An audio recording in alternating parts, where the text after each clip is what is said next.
పెద్దలుగా మనం అవకాశం ఇచ్చేది కాబట్టి సందర్భాన్ని బట్టి మాట్లాడవచ్చు.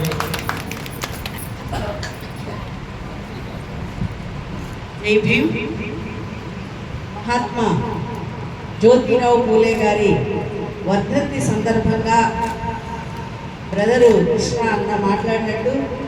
ఉన్నటువంటి మనం ఈ 30 మందివి ఎంతో ఖమ్మం జిల్లాలో ఉన్నటువంటి అందరినీ కూడా చైతన్యపరిచే విధంగా ఏదైతే మన ఎస్సీ ఎస్టీ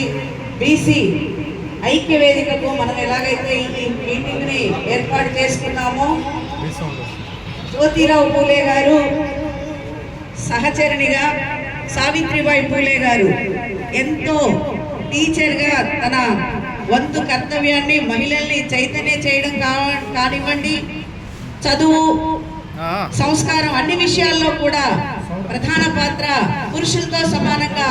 మహిళలకు కూడా ఉన్నాయని, ఆ దిశగా ఐక్యంగా కలిసి పనిచేసేందుకు మనమందరం కూడా